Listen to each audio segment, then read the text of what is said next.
And I thank you for the three of you are here. This is probably the lowest attendance that I have seen. Like we always have, at least at the start of the webinar, double digit. So, but that's okay.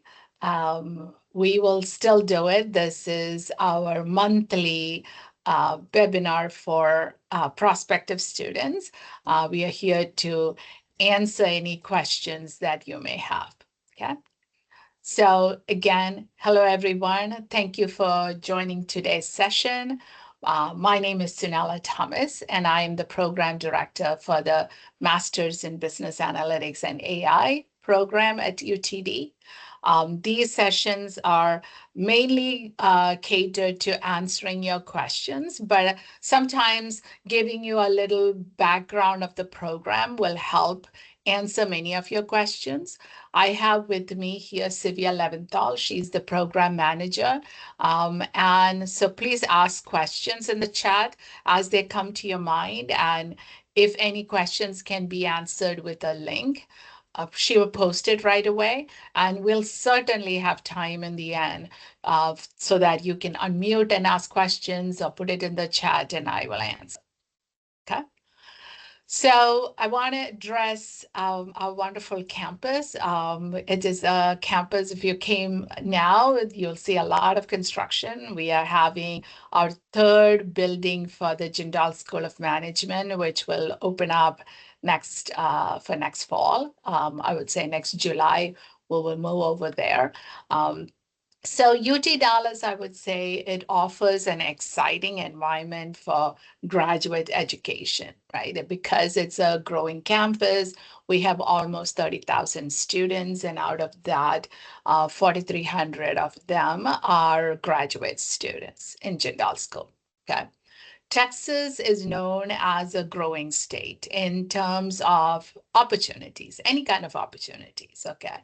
And specifically the Dallas-Fort Worth region, or we call it DFW, they provide a wealth of opportunities. As you notice a couple of touch points here where it is ranked as the 8th largest economy. DFW is the 23rd largest globally, and many industry players from different sectors like energy, technology, finance, transportation, real estate, pharmaceuticals, they're all here. Right? So students have the advantage of connecting with professionals who, in some cases, they may be your professors. Either they are full-time professors who came from those industries, or they're part-time professors.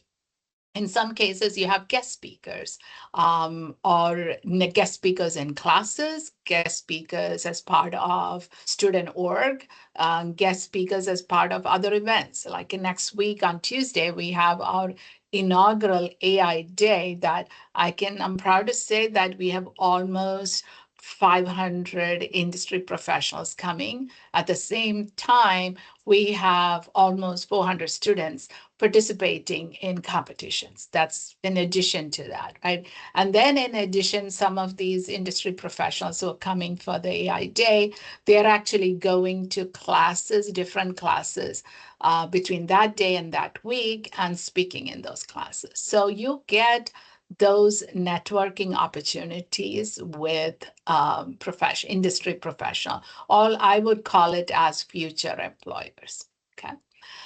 So what is it about the MSB in AI Flex program? I'm responsible for the Flex program. We have different modalities of this program. One is Flex, where, as the name indicates, it's flexible, meaning that you can take the courses at your own pace. That means online or here on campus. And even on campus, like you can take it as long as you are not an international student, you can take one course a semester if you want to. Okay. There are total of 36 credits that any master's program require you to complete. Out of that, 18 are core credits and 18 credits are electives. So 6 courses each, because all if not a very small portion, maybe under 3 credits, but all our master's program classes are 3 credit courses. And Flex program, the beauty of it is we have 11 tracks in the Flex program, and you are able to pick and choose all your 6 electives from different tracks that's pointed here, or from the same track, because we have more than 6 courses in a given track, right? So that is the beauty. Like I have, a handful of students who've said, like, I have background in finance analytics track is all what I want to do. That is where I think my experience and skill set can get me a job that is meaningful to me. Okay. There are students who come like not quite sure where it is they want a role in analytics. I tell them to pick courses from different tracks so that you know a little bit of everything, that when you apply for jobs or internships, you have a better chance of answering those questions well. Okay. The tracks are not in your transcript or even in your diploma. Okay. Only you know, or in the curriculum, it'll say these are the courses in this particular track. We also have, that this is a STEM designated program. It is mostly beneficial for students, international students, to know it's a STEM program because that gives you additional time in your optional practical training, or what is called as OPT. There are application deadlines. Even if you submit an application outside of that deadlines, you can pay a late fee and submit your application and we will certainly review it. So right now it's our fall semester.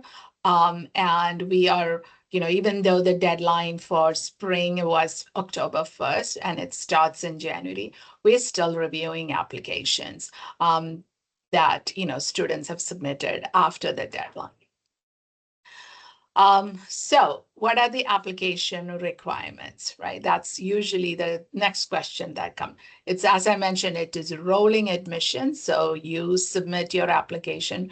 I would say, don't wait. If you're coming in spring, even if you're a domestic student, don't wait till the very end, because there could be backlog of things and you may not get your answer as soon as you think you wanted to answer. So you have a $50 non-refundable application fee if you submitted within the deadline. If not, there is an additional late fee to it.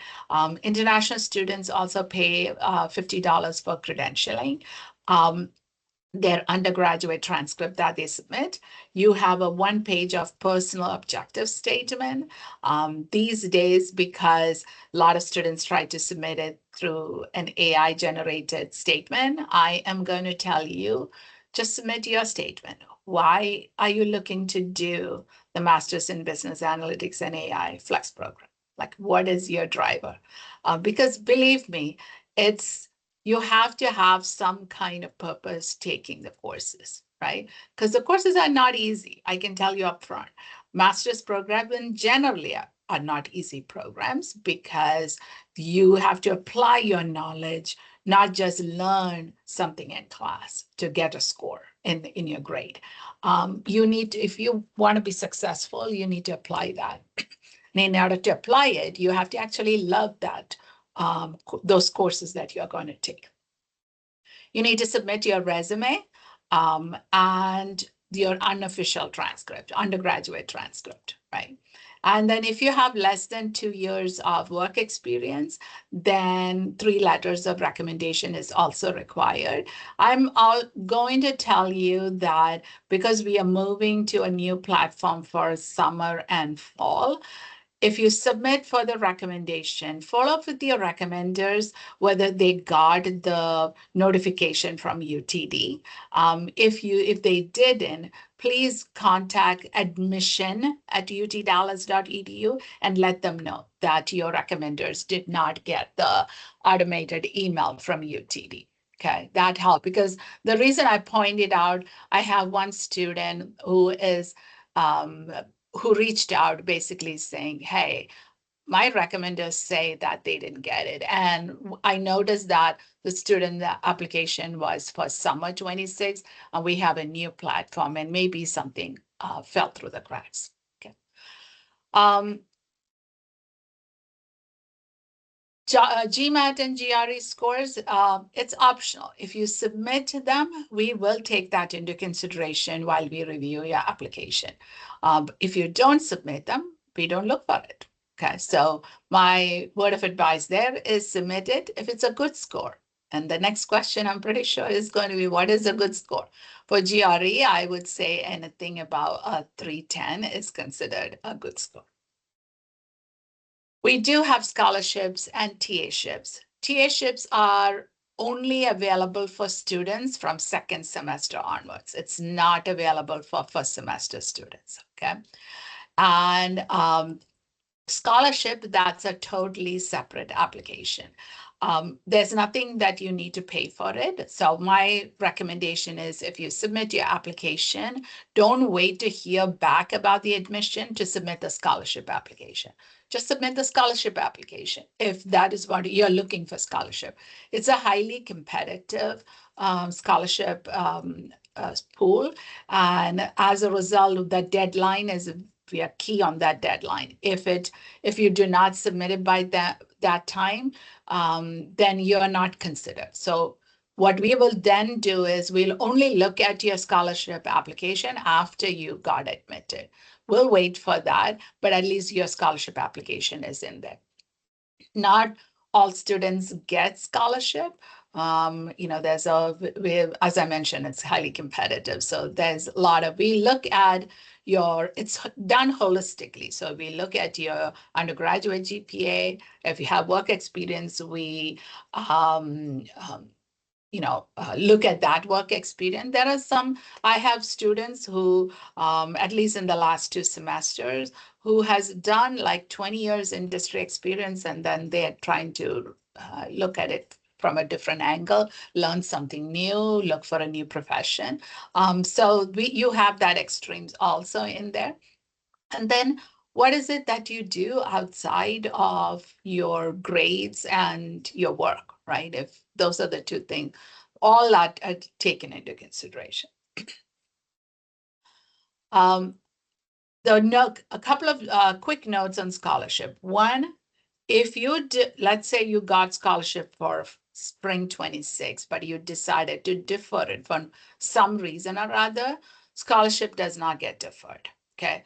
Scholarship, it's basically when you change from one program to other, scholarship doesn't transfer. Okay. The reason I say about that is, let's say you came as flex student and now you say, oh, I want to go to either MSITM because MSB and AI is very tough for me. I don't really care for the programming or whatever your reason is, or statistics is one day. Programming is there even in ITM.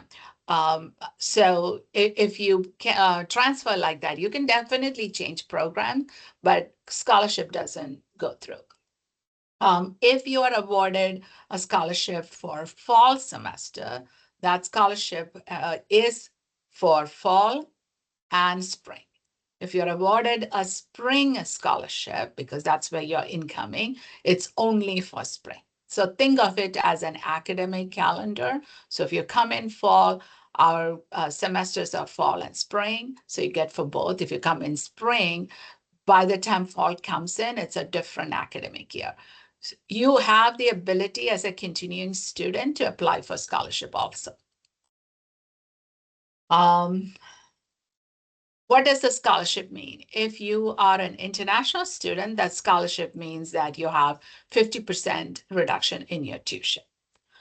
So I told you there are 6 core courses, right? You may see here there are a couple of ones in blue. It's either or, so you only need to select one course. I've seen students selecting both 6356 and 6383. If you do that, because the 6356 is in R and 6383 is in Python. If you do that, we will consider 6383 as your elective. Okay, so you could take more than one course in here. You also have, as an incoming student who has never worked in a US company, you have a mandatory requirement, 1 credit requirement of registering in the professional development course. Okay. It is very good. Our university, UTD, has a career management center. JSOM, the Jindal School of Management, has its own career management center. So you have access to 2 different career management centers. This professional development class is conducted by JSOM CMC, and they help you write your resume. Because, sometimes people have a tendency to write in the resume, it's a 2-page resume. No, it's a 1-page resume we want. And they tend to write it as the task that you have done in that job. The way employers are looking for is you did something. What business impact did that bring? And they look for that even in your projects. So even if your instructor has asked you to do a project for a grade, or you go and do your own projects from Kaggle or Data Science for Good, have the ability to answer, why did you do what you did and what did it achieve? Trying to articulate that is actually beneficial. I came from industry, and I had a manager who always asked, so what?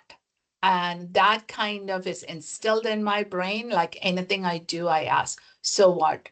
What I'm doing this wonderful thing, but so what? What did it bring? Did it solve world hunger? Did it solve any problem? Did it give an insight to my job, or even insight to that project, something that somebody didn't look into for research?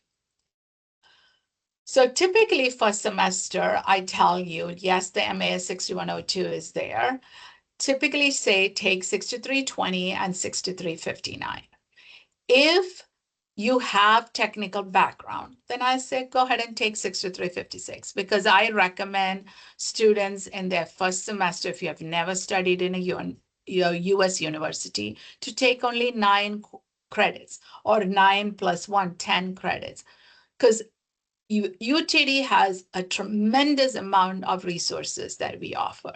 In order for you to look at those resources, or go and attend some career fair or student org event, you need time, right? So packing up all the courses doesn't give you that time. And then you grow in your own little cocoon, because you are now frantically trying to finish all your assignments. If you do not have technical background, or you need a refresher for that because you are not doing a programming right now in your job, then I would say attend our boot camps. Our boot camps hosted, provided by the program, is free for students. And once you get admitted to the program, you can follow us on our social media, and I'll share you the QR code for that. We post in there before the start of a semester. We have either our current students or our alumni come and do boot camps. So they focus it on what are the topics that was taught in those classes. So we have R, Python, Stats, and SQL. Those are the 4 boot camps that we have. We also record them. So once you are in the program, you have access to our SharePoint, and past recordings and current recordings are all there for you to rewatch. We also, I won't go through the internship requirement a lot, but just as an item for you to remember, one of the requirements for the program is that you do an internship.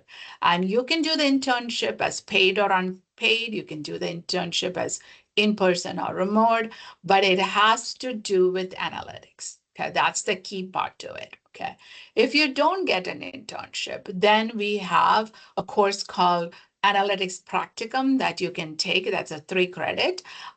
You can take it in your last semester, and that will count as your 36 credits, and that will satisfy, and you can graduate.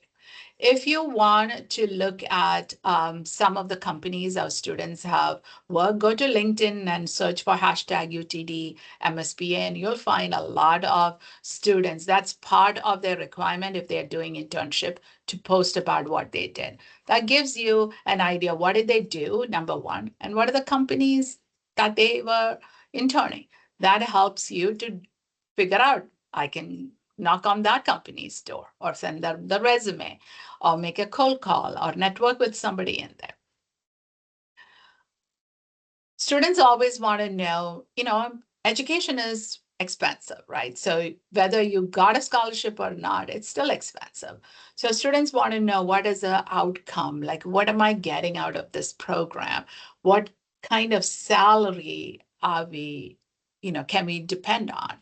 And these are all information publicly available, okay? I just took a screenshot from Stepping Blocks and then just give you the specific for this program. So obviously, being a Texas school, we have a lot more students in Texas. Still our top employer is Amazon. Capital, we have collaboration with actually Capital One. So you will see a lot of students get jobs there. And this is the top titles that students or frequent titles that our alumni are in. And if I'm looking at the relevant skill, SQL tops it. Now, Microsoft Excel is still there, partly because there is that Power Query or Power Automate in there. That's the main reason that it's still there. And then, so anything that you see in here after the machine learning, these are all skill, or even data visualization and analytics. Now, you will see that leadership is one of the skills that employers look for. And specifically, I would say they look for somebody who has problem-solving skills and critical thinking skills. They do check on that, right? That's obviously, you'll ask me, how do I show that in my resume? Yeah, you may not be able to unless you write it down when you're talking about yourself, but you can actually show that while you're being interviewed. Okay, because most of what I am told is that the consulting companies is hiring like crazy. And because of that, consulting companies use case study as a method to see whether you can, how you analyze a problem. Most of the company finance sector is now using case study as a background for assessing students for jobs or careers that they have. Still, fastest job, growing job is big data specialist or analyst, right? Like that is the big data is everywhere, and as a result, providing data-driven decision making or data-driven insight is still key. I mentioned that we have a lot of student organization. There's over 400 student organization in UTD, and then I would say over 60 or 70 organization within JSOM. You will find something in here, right? And if you don't find what you want, start one. Like we encourage students to do that. The program also has academic certificates. So if you're registered or enrolled in the program, then applying for the certificate, there's no application fee. You have to still apply, but there's no application fee. Each of these certificate is 4 courses. And the one that you see in this dotted rectangle, if you take all the courses in these 3 certificates, you get your degree as well as these 3 certificates. But again, key is that you must apply to be admitted to that certificate. Another question students ask is all about tuition. Okay, so you could actually go to the Bursa site. It depends how many hours are you taking. You can get an idea so this is without a scholarship. some of you, if you're F1 students, then you probably look for some advising from on immigration. Our ISSO team is fantastic. They can help you prepare for those interviews. So there are, if you go to their website, ISSO UT Dallas, like you will find information. They have online appointments or virtual appointments, chat, all that in there. So as I mentioned, follow us on social media because we post a lot in LinkedIn and Instagram. If you have any questions that either we did not answer, I'll give you a chance to ask questions now, or you think of those questions later. Please email to the program email, msbuan@utdallas.edu, and Sivi or I will be very prompt in responding, other than you send something over the weekend. Then you will, if we don't have the answer or we are not the right person to answer that, we'll give you a direction in there. Okay. Having said that, now I will turn to questions that you have.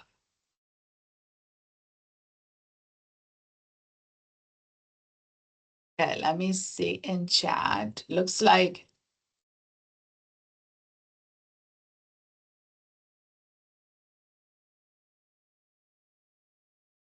so, Mohammed, your question was average GPA for students like so their undergraduate GPA.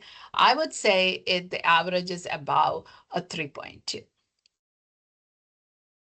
GRE score, I'm not going to give that just because it's not a requirement. So we don't really look at, or I don't really look at what their GRE score is.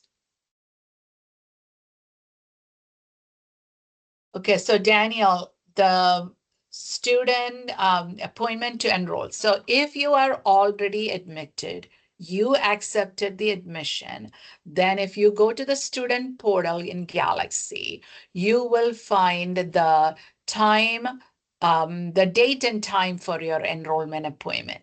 The appointment, you don't meet anybody. Appointment is basically, let's say your appointment is you're coming in spring and your appointment is November 10th at 9 a.m. So that's November 10th at 9 Central. After that, anytime you can just enroll. The main part you got to remember is that if you are a flex student, you can only enroll in flex classes. That means you need to look at your section, and if the section number has a .s in it, you cannot register for that. So you have to look for regular classes, not special classes, and you should be able to enroll. The only time you may not be able to enroll if there is a hold on your account. If there is a health-related hold for like a TB test, you need to contact health center. If it is hold because you didn't submit your official transcript, you have time for that. You just email the JSOM grad advising and they'll remove the hold. If there is a hold that you don't know what it is about, then you email admission@utdallas.edu and they will be able to tell you what that hold is.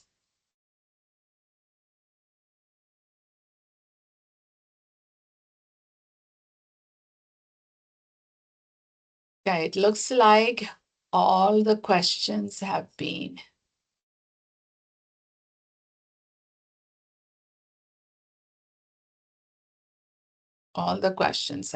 answered.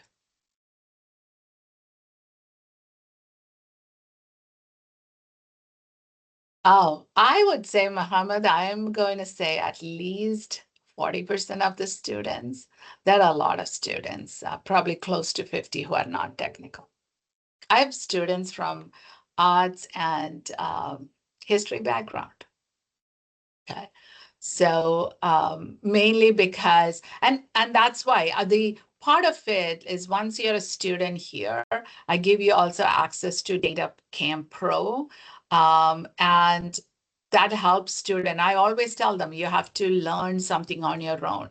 You have to, like, first, if you're coming in spring, you have to, and you don't have a technical background, I'll say start preparing now. Like, there are a lot of free YouTube tutorials in there.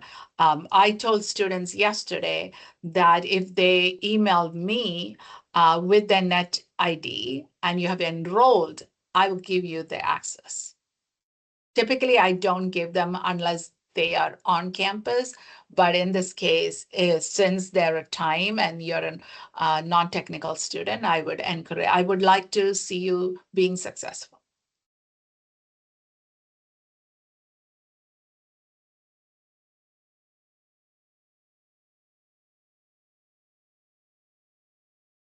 Feel free to unmute and ask. We have time, but if nobody has any questions, we'll end early though.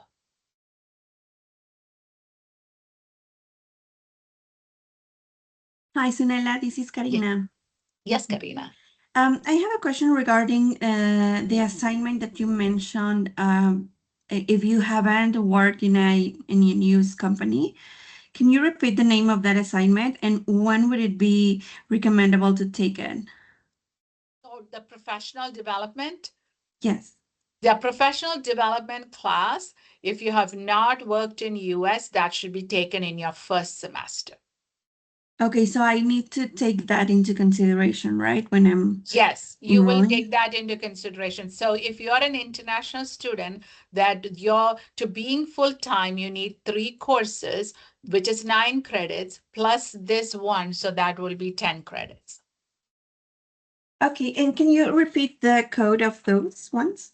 So the MAS 6102, you do not register directly. You just Okay. tell what the system, like when you email the advising, you tell them what day, time you want, and they register you. Okay, great. I didn't want to forget it. Yeah, Mhm. absolutely. And I have another question. Sure, sure.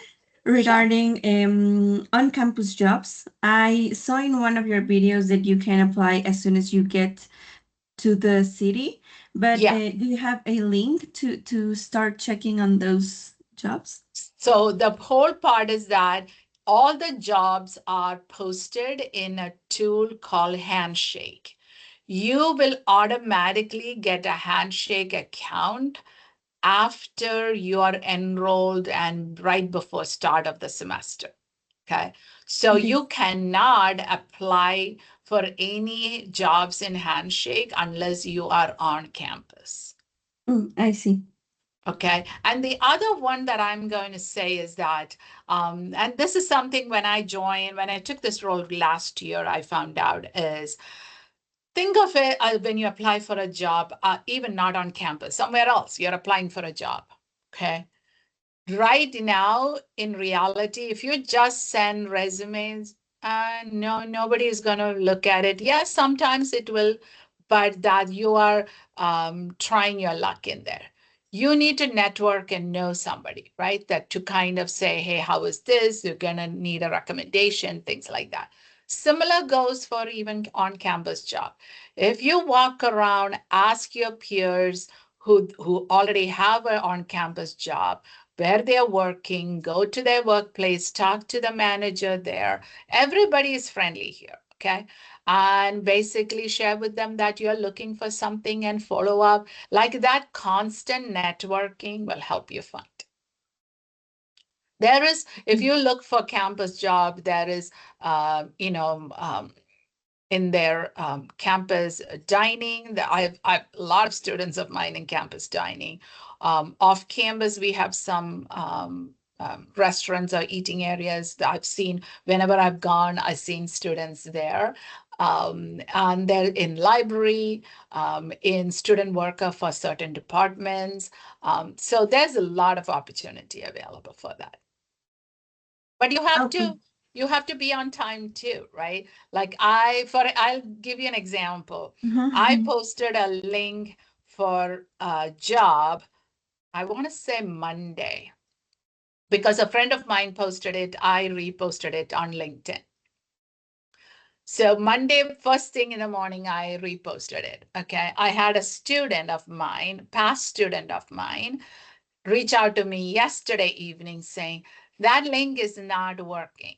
And my answer was, that means they got enough applicants. I posted it on Monday morning. There are a lot of students who got on that at the get-go, right? So you have to be your own resource in a lot of ways. We can give you the material, we can show you and guide you, but you have to be on top of it. Okay, got it. Thank you.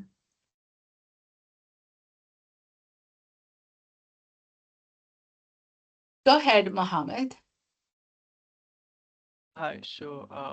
I just wanted to know for someone who is coming from a non-technical background, but within the IT industry, in sort of, project management space in the IT industry, how can they sort of stand out for, especially for scholarships, if they are an international student?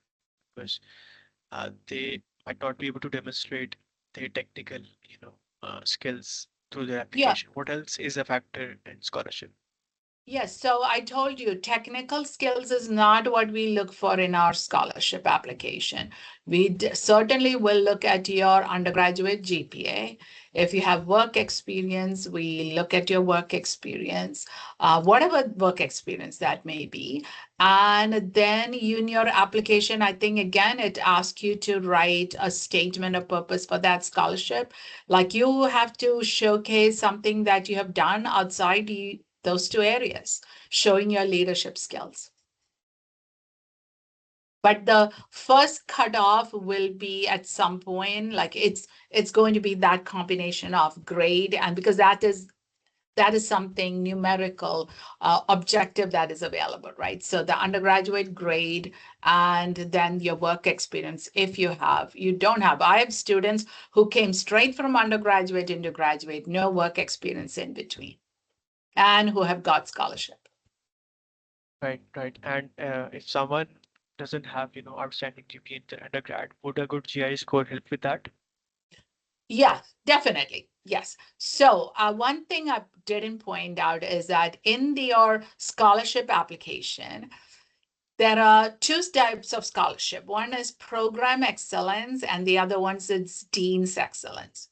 If you don't have to be telling which one to be considered, we'll consider you for both. But for to be considered for dean's excellence scholarship, you have to submit your GRE score.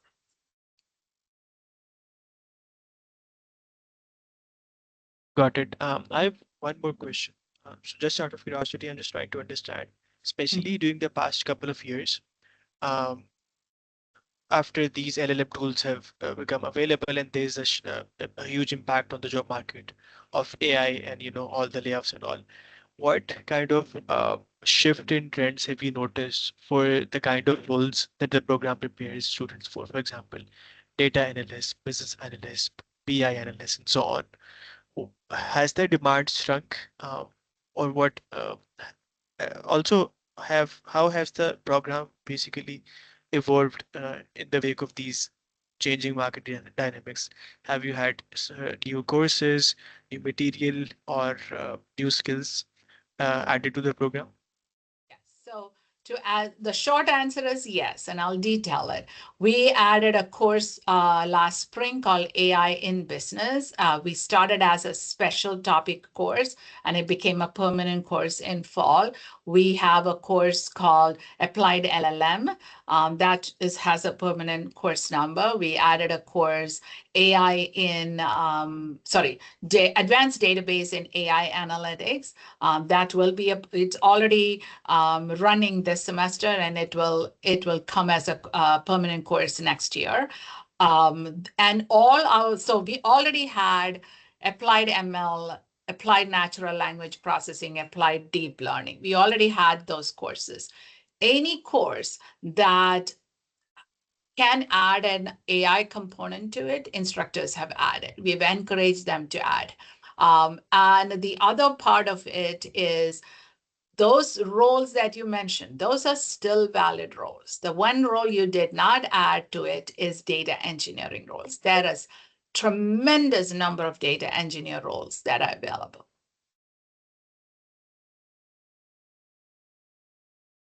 Got it. Thank you so much. This was You're very welcome. You're welcome.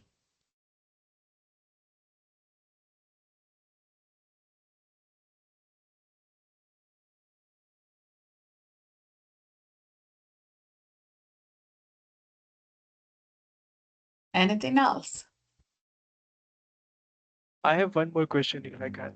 Definitely. So the class of 2025 that graduated recently, couple of 2, 3 months ago, um, there was a lot of uncertainty around H1B situation. So I just wanted to know how has the placement been, especially for international students?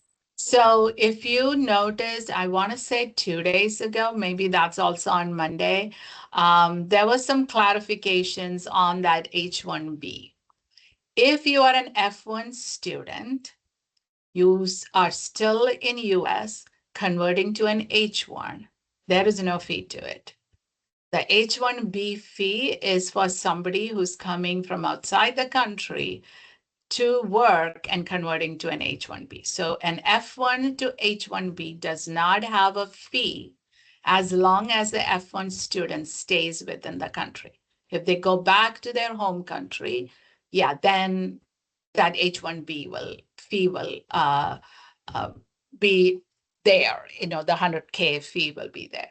But if there was a clarification on US immigration side that F1 to H1B is not there. I will also say that what industry is looking for is students who have additional, like think about it, all these students who graduated from the program, they're all good, right? You've all taken almost similar courses. What is it that sets you apart? And that is where students who have done competition, okay, and showcasing their skills on LinkedIn, students who have done additional certification, and we provide students tremendous opportunities. For example, next Tuesday, we have, as I mentioned, we have the AI Day on Tuesday, and then MongoDB is one of our sponsors. We have a competition for students with MongoDB, and then MongoDB has what they call, instead of their user conference, they call it mongodb.local, and their local in Dallas is that Thursday. They have provided every student who want to attend that local free access to it. Like we don't have to pay anything. So I have encouraged a lot of my students to attend that because that is one way that they are teaching more intermediate advanced skills. You are meeting with other people, you can earn badges, all of this will add. So you have to do some of it on your own in addition to what the UTD has to offer in the program for you to be recognized and noticed. Great. One last question. How does the program help students get placements in product management? It's a very broad term. It has a lot of wide variety of product managers, but generally speaking, in the past few years, especially after the advent of these LLMs and AI tools, how has the landscape been for product management hiring for So graduates you of this particular program? Okay, so when you say product management, that is a very wide topic. My role is in the analytics world, right? So it has to have product management or product analytics, right? So Yeah, if you have the analytics background and you have the product management skills, then you can look for a product analytics role or product analyst role, right? So when you say, well, how does the program place you? The program doesn't place you. Program provide and UTD provides you with resources, and we bring in recruiters. You have to attend those events and you have to showcase yourself. Now, I do, because I came from industry, when my students reach out to me because for a company that I worked before and they need an introduction, and if I know that student very well, I do provide that recommendation. And the key is, do I know that student very well? It cannot be somebody who's just in my program and I know nothing about it. How can I recommend? So if I know, if there are students who come and see me regularly, I have students who come sometimes every week, sometimes once a month, sometimes will just check on me, tell me what they're doing. I need to be knowing that, and you have to do that same thing with anybody else that you're asking for reference. So we will provide a reference, but we also need to see you attending events that you are also involved in the program and the activities of the program. Got it. Got it. It seems like the student parties, it's a large batch of the program. Can you please share a number? How many students do you have currently in the first year? So first semester Civi, do you remember the number? I think it was 154. About that is what came in this fall. 154. And they all graduate differently, right? Different time. It's not like everybody graduates at the same time, because it's a course load they take. And then some students may do during summer classes. Some students, whether they have internship or not, may not take summer classes. So it's like, I would say it's like a stacking or staggering way that students graduate. But on average, we can assume that an international student would take around 2 years to complete the 3, program, right? no, 2 years. Yeah, 2 years. Yeah, yeah. Yeah. Got it. So like one fall, one spring, and then summer internship, and then fall and spring. Uh-huh. Got it. Got it. Thank you. Thank you so much. You're welcome.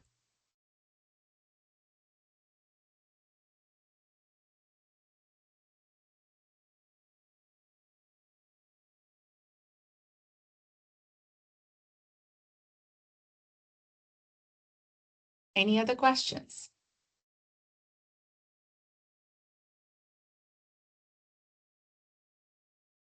Okay, then we don't need to go the full 1 hour, but again, thank you for all of you who joined and asked questions. If you need any more information, please send the program an email. CB or I will respond to you. If you have been already admitted, I would totally suggest that you accept the admission and enroll in the classes. And I look forward to seeing you at one point on campus. All right. All the best, guys. Take care.